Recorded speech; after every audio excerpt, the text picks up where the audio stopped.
Na página 84 dessa edição do livro Em Busca de Sentido, Viktor Frankl trata de um assunto perturbador. Ele aborda o tema da autoestima a partir da experiência dos que se encontravam detidos. Lá estavam aquelas pessoas, olhando para a fumaça da chaminé da câmara de gás, vendo seres humanos sendo transformados em cinzas. E cada morte servindo de profecia do destino do detento. Magro, esquelético, os ossos à mostra, cabeça cheia de piolho, submetido à tortura, ao tratamento mais desumano. Como que essa pessoa era capaz de ver a si mesma como possuidora de um mínimo de valor? Viktor Frankl diz o seguinte, olha só. É compreensível que a maioria dos prisioneiros seja atormentada por uma espécie de sentimento de inferioridade. Você imagina aquele sujeito com aquela espécie de pijama listrado, esquelético, faminto. Meu Deus, diante de um soldado nazista impecavelmente vestido. E Viktor Frankl diz, é compreensível que a maioria dos prisioneiros seja atormentada por uma espécie de sentimento de inferioridade. Antes, cada um de nós havia sido alguém, ou ao menos julgava sê-lo. Porque antes de entrar no campo de concentração, quer dizer, o detido exercia um papel na sociedade.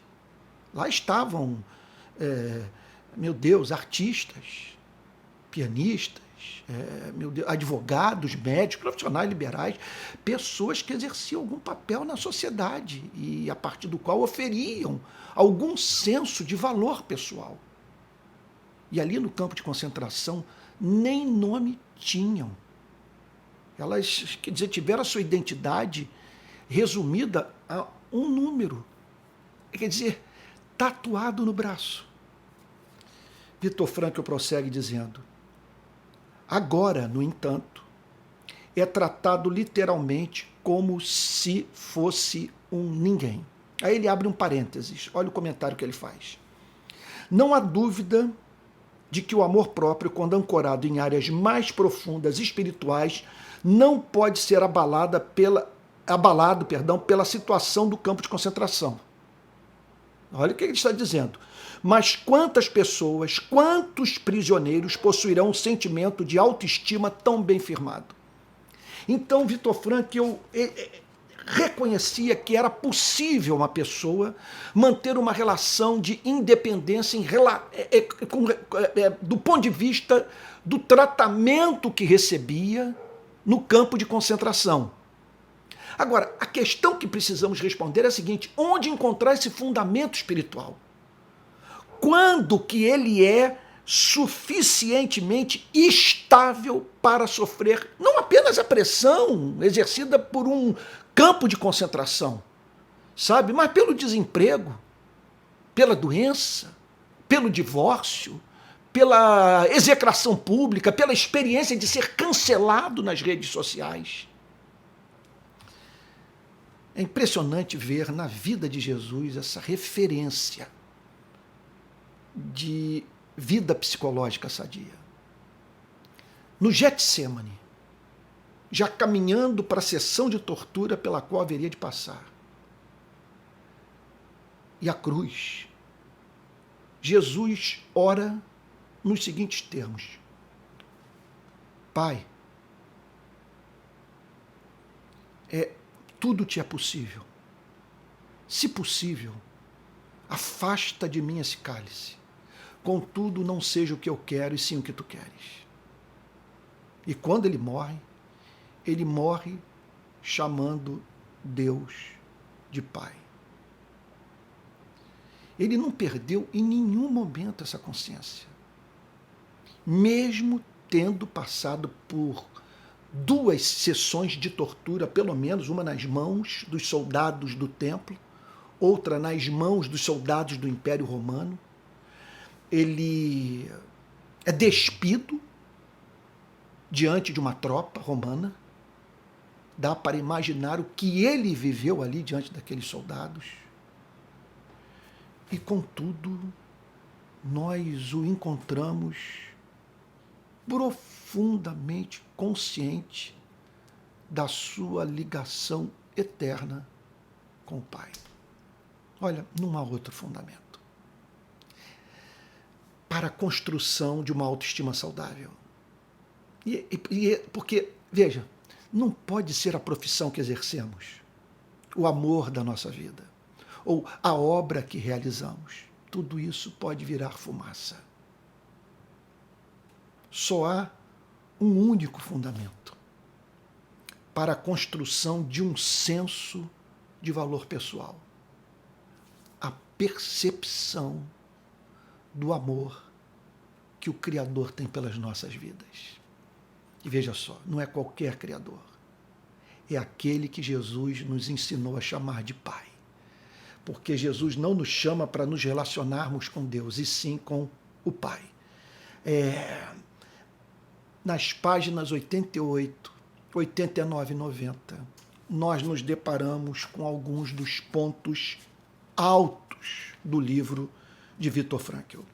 Eu estou diante de um parágrafo extenso, mas belíssimo, e eu não vou deixar de mencioná-lo, ainda que a sua leitura torne essa série sobre o livro um pouco mais extensa, mas é um trabalho, é algo espetacular o que ele diz. Olha só, página 88 do livro, olha lá, abre aspas. A experiência da vida no campo de concentração mostrou-nos que a pessoa pode muito bem agir fora do esquema. Ele põe entre parênteses. O que ele quer dizer com isso? Há suficientes exemplos, muitos deles heróicos, que demonstraram ser possível superar a apatia e reprimir a irritação. E que continua existindo, portanto, um resquício de liberdade do espírito humano, de atitude livre do eu frente ao meio ambiente, mesmo nessa situação de coação aparentemente absoluta, tanto exterior como interior. O que chamou a sua atenção é que ele percebia esse elemento de liberdade, de que apesar de toda a pressão, a pessoa era livre para responder ao suplício sem a perda da identidade, sem negociar os seus valores, sem ceder aos apelos do ódio, da vingança, da ira. Veja, tanto Viktor Frankl quanto Primo Levi perceberam que a maioria sucumbiu, mas eles encontraram aqueles que revelaram uma impressionante capacidade de não perder o ser no momento da mais alta provação. É o Martin Lloyd Jones, o famoso pregador galês, que eu cito tanto, oh meu Deus. Ele, numa das suas pregações, falou sobre essa graça de Deus que nos livra da tirania das circunstâncias. Faz uma obra no nosso coração que nos impede de nos tornarmos marionetes da vida. Então, Viktor Frankl prossegue dizendo: quem dos que passaram pelo campo de concentração não saberia falar daquelas figuras humanas que caminhavam pela área de formatura dos prisioneiros, ou de barracão em barracão, dando aqui uma palavra de carinho, entregando ali a última lasca de pão. Você está entendendo o que ele está falando? Lá estava aquela pessoa submetida aos mesmos tormentos, contudo encorajando seus companheiros de prisão, repartindo o que tinha. Olha, nesse momento eu sou levado a fazer uma oração: Senhor, Eu não sei o que me aguarda. Eu me sinto tão frágil perante as pressões da vida. Basta, sabe, um mal-estar estomacal, uma dor de cabeça para levar o nosso bom humor. Então, o que nos resta pedir, Senhor, opere em mim uma obra de tamanha profundidade, sabe, pelo teu Espírito, por meio da tua palavra, de maneira a minha identidade cristã, a sua presença em mim, se manifestarem de forma mais especialmente bela no momento da luta. Esse é o nosso chamado. E se nós queremos, nós cristãos, impressionar o mundo, não há nada que mais possa fazer com que pessoas parem para nos ouvir do que na hora da pressão mais intensa, nós manifestarmos nas nossas atitudes, no nosso comportamento, nos nossos sentimentos, na expressão do que pensamos, aquilo que nos momentos de paz declaramos acreditar. Meu Deus. Vitor Frankl prossegue dizendo: e mesmo que tenham sido poucos, não deixou de constituir prova de que, no campo de concentração, se pode privar a pessoa de tudo, menos da liberdade última de assumir uma atitude alternativa frente às condições dadas. Esse é o grande pressuposto da logoterapia. E nesse ponto eu concordo com o Vitor Frankl. Agora, contudo, eu sou absolutamente cético quanto à possibilidade de algo dessa natureza acontecer sem que o ser humano mantenha uma experiência viva com Deus. Eu me lembro do Salmo 1. Quer dizer, bem-aventurado aquele que não anda no caminho dos ímpios, não se detém no caminho dos pecadores, nem se assenta na roda dos escarnecedores. Antes o seu prazer está na lei do Senhor, e na sua lei medita de dia e de noite. Ele é como árvore, plantada junto às correntes das águas, que no devido tempo dá o seu fruto, cuja folhagem não murcha. E havia uma alternativa, Vitor Frankl declara.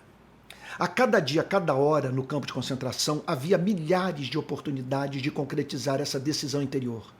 Uma decisão da pessoa contra ou a favor da sujeição aos poderes do ambiente que ameaçavam privá-la daquilo que é a sua característica mais intrínseca, sua liberdade. Então, ele via esse elemento de liberdade ser preservado na vida de uns poucos, que conseguiam manter-se fiéis a si mesmos, apesar de todas as tentativas da vida de lhes saquear a alma.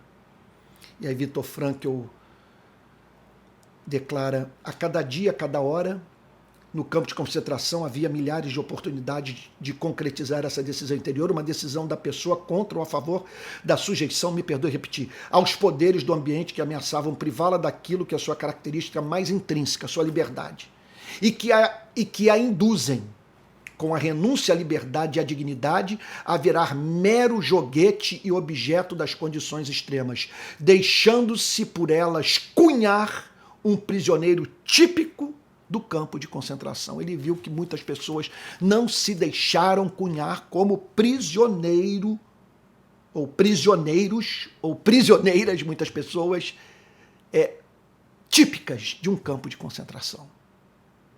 E é claro que vamos pensar no modo de produção da nossa sociedade. Nós vivemos num modo de produção chamado capitalista, que produz inegavelmente muita riqueza.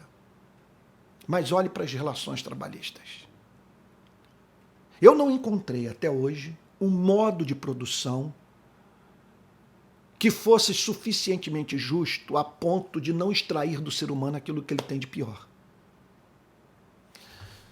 O capitalismo, em grande parte, extrai de nós o que nós temos de pior. Então, muito embora do púlpito os pregadores devam lutar no que escrevem, sabe, nos seus congressos de teologia, eles devam estimular os membros a lutarem por modelos de sociedade que promovam os valores do cristianismo. Por outro lado, os pregadores devem ser também capazes, essa deve ser sua meta, de ajudar as pessoas a, apesar de tudo que contribui para elas imergirem no desamor, sabe? Meu Deus, elas se recusarem a negar a fé. Dizer o seguinte, olha só, nesse sistema sai vitorioso quem funciona dessa determinada maneira, porém contrária aos meus valores. E eu não quero prosperar a qualquer preço. Eu não quero prosperar no campo do ter, enquanto progressivamente eu vou vendo a minha vida empobrecer no campo do ser. Na página 89, a outra citação maravilhosa. Olha o que ele diz. Aquilo que sucede interiormente com a pessoa, aquilo em que o campo de concentração parece transformá-la, revela ser o resultado de uma decisão interior. Ele está afirmando aqui o livre-arbítrio. Essa que é a verdade. É um pressuposto da logoterapia. Quer dizer, você vai para o psicólogo, que segue a linha de Viktor Frankl, e ali você se deparará com alguém que vai insistir nesse elemento de liberdade. Sabe? Quer dizer, a terapia seria conduzida nessa direção, de você exercer a liberdade de não se deixar marionetar pelas circunstâncias da sua vida, a ponto de você se comportar de uma forma que se lhe afigura como repulsiva. Em princípio, portanto, toda pessoa, mesmo sob aquelas circunstâncias, pode decidir de alguma maneira no que ela acabará sendo em sentido espiritual. Um típico prisioneiro do campo de concentração, ou então uma pessoa que também ali permanece sendo ser humano e conserva a sua dignidade. Meu Deus, meu Deus. Aí ele cita Dostoiévski. Temo somente uma coisa, não ser digno do meu tormento. Mais duas citações, ainda na página 89. A liberdade espiritual do ser humano, a qual não se lhe pode tirar, permite-lhe até o último suspiro configurar sua vida de modo que tenha sentido. O cristianismo ensina isso. A logoterapia ensina isso.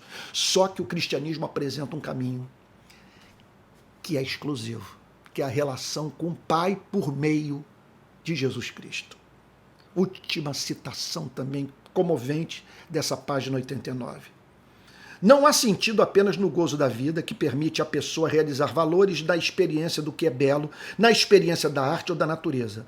Também há sentido naquela vida que, como no campo de concentração, dificilmente oferece uma chance de se realizar criativamente e em termos de experiência, mas que lhe reserva apenas uma possibilidade de configurar o sentido da existência, que consiste precisamente na atitude com que a pessoa se coloca face à restrição forçada de fora sobre o seu ser.